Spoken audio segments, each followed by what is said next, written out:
सप्रेम नमस्कार विद्यार्थियों। आज हम कक्षा 6 के संस्कृत के अंतर्गत संस्कृत व्याकरण के अंतर्गत हम आज संयुक्त स्वर का अध्ययन करने वाले हैं। संयुक्त स्वर पढ़ने से पहले एक और उदाहरण आप देखिए। जैसे हमने बोला कक्षा में जो क्ष है वह संयुक्त वर्ण है। त्रिशूल का त्र संयुक्त वर्ण है। ज्ञानी का ज्ञ संयुक्त वर्ण है। विद्वान का द्व ये संयुक्त वर्ण है। युद्ध में द्य यह संयुक्त वर्ण है। विद्या में जो द्य है वह संयुक्त वर्ण है। इसी प्रकार स्रोत में स्र है वह संयुक्त वर्ण है। प्रथम में प्र संयुक्त वर्ण है। श्रवण और हृदय अलग अलग संयुक्त वर्ण है। इसके बारे में आज हम अध्ययन करेंगे। ये किन दो वर्णों से मिलकर के बने हैं। तो हम देखते हैं इस तरफ। यहाँ पर कक्षा वाला जो क्ष है वो देखिए हम सबसे पहले क्ष किससे मिलकर के बना है। तो क जब हम क के अंदर षटकोण वाला श मिलाएंगे तो बनेगा क्ष। इस प्रकार यह क्ष बना हुआ है। ये जो नीचे मैंने लाइन खींची है इसे हल कहते हैं। इसे नीचे लगाने पर यह हलंत कहा जाता है। ये मैंने इस क्ष को हलंत किया है। हलंत करने का तात्पर्य यह है कि अभी यह शुद्ध व्यंजन है, इसमें से स्वर निकल चुका है। जब हम इसमें वापस स्वर लगा देंगे, क्ष में अ जोड़ देंगे, तब यह बन जाएगा क्ष। इस तरह से अब इसके नीचे हलंत हम नहीं लगाएंगे क्योंकि हमने इसमें अ जोड़ दिया है। इसी प्रकार त्रिशूल वाला जो त्र है वह बना है त प्लस र। प्लस को हम हिंदी में धन कहते हैं, लेकिन मैं बार बार धन धन नहीं बोलना चाहता हूँ, इसलिए प्लस आप समझ जाएंगे। अब त प्लस र तो हो जाएगा त्र, शब्द बनेगा त्र और नीचे हलंत आएगा। इसमें हम अ जोड़ देंगे और शब्द बनेगा त्र पूर्ण। इसी प्रकार ज्ञानी में शब्द बन है, जुड़े वाले जो शब्द है दो वर्ण वो ज और य, ये दोनों, और ज के नीचे हलंत, य के नीचे हलंत, और ये बनेगा ज्ञ, और इस पे हम जोड़ेंगे अ और शब्द वर्ण बनेगा ज्ञ। इस प्रकार यह वर्ण बनेगा। इसी तरह से विद्वान का जो द्व है वह किस तरह से बनेगा वो देखें आप। विद्वान का द्व के लिए है द प्लस ये हमने लिख दिया व, इसको नीचे हलंत करेंगे और शब्द बन जाए वर्ण बनेगा वो द्व बनेगा। इसमें हमने मिला दिया अ, फिर से इसमें भी हलंत करेंगे हम और वर्ण बनेगा द्व। आप धीरे से आप वापस से समझने का प्रयास करें एक बार फिर से। क प्लस क्ष षटकोण वाला श है, ये श बनेगा। इसमें हम अ मिलाएंगे तो क्ष बनेगा, क्षत्रिय वाला, हलंत नहीं आएगा इसके अब अ मिलने पर। और नीचे जो चिन्ह जिसके सबके लग रहे हैं वो सब हलंत कहलाते हैं। यह हलंत के निशान सिर्फ व्यंजन के नीचे लगेंगे, स्वर के नीचे नहीं लगेंगे। और अगर स्वर मिल जाएगा इनके अंदर तो इसमें भी नहीं लगेंगे। जैसे इसमें हलंत कहीं नहीं आया है, हलंत यहाँ विद्वान में आया है, न आधा है इसलिए, बाकी यहाँ पर क्ष पूरा आया है।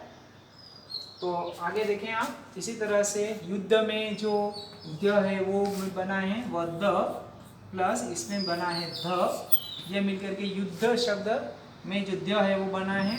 और हम लिख देंगे द में ये ध मिला हुआ है, ये ध लिखा मैंने, इसको हलंत किया है क्योंकि आधा अक्षर हुआ।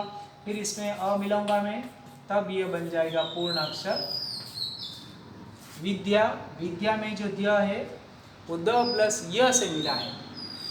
द हलंत, और ये भी हलंत आएगा यहाँ पर, और ये मैंने लिखा य भी हलंत, इजिकल टू बन जाएगा विद्या वाला ध्य, द में य मिला हुआ है ये यहाँ पर, और हलंत उसमें जोड़ेंगे हम अ, शब्द वर्ण जो बनेगा वो बनेगा ध्य। इस तरह से ये संयुक्त वर्ण बनते हैं। एक बार आप स्क्रीनशॉट ले लें इसका और बाद में भी आप अच्छे से समझने का प्रयास करें। इस तरह से यहाँ तक के जो वर्ण है हमने देखे हैं, क्ष, त्र, ज्ञ, द्व, द्य और द्य। अब इसमें आपको एग्जाम में किस तरह से पूछा जाएगा वो भी आप समझ लें। एग्जाम में ये पूछा जाएगा कि निम्न वर्ण किन दो संयुक्त वर्ण से मिलकर के बने हैं। तो आपको बताना है कि ये वाले दो वर्ण हैं उससे बने हैं। ये एमसीक्यू टाइप में भी पूछे जा सकते हैं और सीधे ही रिक्त स्थानों की पूर्ति करो उसमें भी पूछे जा सकते हैं। अब आगे जो वर्ण हम देखने वाले हैं, यहाँ तक हमने ये वाले जो उदाहरण हैं इनमें जो संयुक्त वर्ण है वो देखे हैं। अब हम श्रोत, प्रथम, श्रवण और हृदय, इसमें जो संयुक्त वर्ण आए हैं उसके बारे में पढ़ेंगे। इसे मैं अभी रब कर रहा हूँ। इस तरफ वाले जो आए हैं वर्ण ये सारे हट जाएंगे अब यहाँ से। स्क्रीनशॉट लेकर के ये काम आपको संस्कृत कॉपी में करना है। मणिका संस्कृत मणिका संस्कृत व्याकरण की पुस्तक में भी ये संयुक्त वर्ण दे रखे हैं, आप वहाँ से भी इसे संस्कृत कॉपी के अंदर लिख सकते हैं। अब हम कुछ और वर्ण देख रहे हैं, आप समझें आप थोड़ा सा और अच्छे से। स्रोत का जो स्र है वो कैसे बना है, तो स हलंत, इसमें मिला है र, शब्द बन गया है, वर्ण बना है स्र। अब स्र में वापस आएगा हलंत, क्योंकि अ अभी इसमें से हमने जोड़ा नहीं है, हमने दोनों तरफ हलंत कर रखा है, इसलिए तो इसमें हम जोड़ देंगे अ जोड़ने से क्या होगा, ये अब हलंत नहीं होगा, ये शुद्ध व्यंजन अब नहीं होगा, तो ये बन जाएगा स्र। स्रोत, स्रोत शब्द का अर्थ होता है जैसे आपके यहाँ पर पानी के स्रोत कौन कौन से हैं, तालाब, कुएं, बावड़ी, नदी, ये सब पानी के स्रोत हैं, ये स्रोत शब्द है, स्रोत। इसी तरह से प्रथम में प हलंत, र हलंत, इसिकल टू बनेगा प्र, इस तरह से हम लिखेंगे, और इसमें हम मिलाएंगे अ, और ये जो बनने वाला वर्ण है वह बन जाएगा प्र। इसी तरीके से श्रवण में जो श्र किस तरह से बना है वो देखें आप, श हलंत, र भी हलंत। फिर अब इस श्र में जो र इस तरह से लिखा गया है, क्योंकि हम अगर इस तरह से लिखें, ये श और र लिखें आप, तो इसमें ये क्या, इसमें मिलने से थोड़ी इसकी लिखावट में दिक्कत रहती है, इसलिए इसे इस तरह से लिखा गया है। आप देखें स्र इस तरह से लिखेंगे और इसमें र मिल जाएगा, शब्द वर्ण आ जाएगा स्र, और ये हलंत आएगा। और अब हम इसमें अ मिला देंगे, प्लस हमने शामिल कर दिया है अ शामिल करने से अब ये जो बनेगा वर्ण वह बन जाएगा स्र, श्रवण कुमार वाला स्र। श्रवण कुमार का नाम आपने सुना होगा, जो अपने अंधे माता पिता को आंखों की रोशनी आ जाए उसके लिए अलग अलग तीर्थ स्थानों पर कावड़ बना करके अपने कंधे पर बिठा करके पैदल ही पूरे भारत देश के अंदर भ्रमण किया था, और एक आज्ञाकारी बालक था श्रवण कुमार। तो श्रवण कुमार वाला जो स्र है वह स्र इस तरह से बनेगा, श में र मिला हुआ है, स्र। स्र बोलते हैं, बोलने से भी इन संयुक्त वर्णों का अगर हम शुद्ध उच्चारण करेंगे तो भी हमें इन वर्णों किससे ये वर्ण बने हैं ये हमारे को पता चलेगा।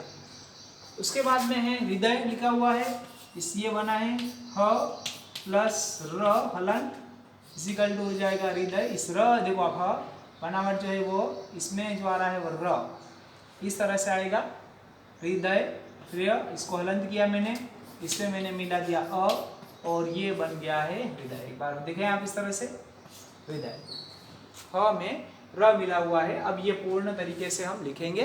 तो इस प्रकार ये संयुक्त वर्ण का विषय आज का हमारा था। आप ध्यानपूर्वक इसे समझें, स्क्रीनशॉट ले लें इसके मेरे यहाँ से हटने के बाद में, और उसके पश्चात ये काम आपको संस्कृत कॉपी में करना है।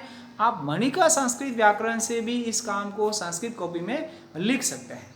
एग्जाम में भी आपसे पूछा जाएगा कि संयुक्त वर्ण किससे मिलकर के बने हैं, तो आपको बताना है कि इन वर्णों से मिलकर के बने हैं, या इन वर्णों से बनने वाला संयुक्त वर्ण कौन सा है, तो आप वो बताएंगे कि इन वर्णों से बनने वाला संयुक्त वर्ण कौन सा है। हम एक दिन आपका एक कक्षा परख भी लेंगे, एक टेस्ट लेंगे, इसी तरह से वीडियो के माध्यम से उसमें रिवीजन भी होगा और आपका टेस्ट भी हो जाएगा, और एग्ज़ाम में कैसे पूछा जाएगा वो भी उस टेस्ट के माध्यम से आपको बताया जाएगा। ये काम आप संस्कृत कॉपी में आप कर लीजिएगा। बहुत बहुत धन्यवाद।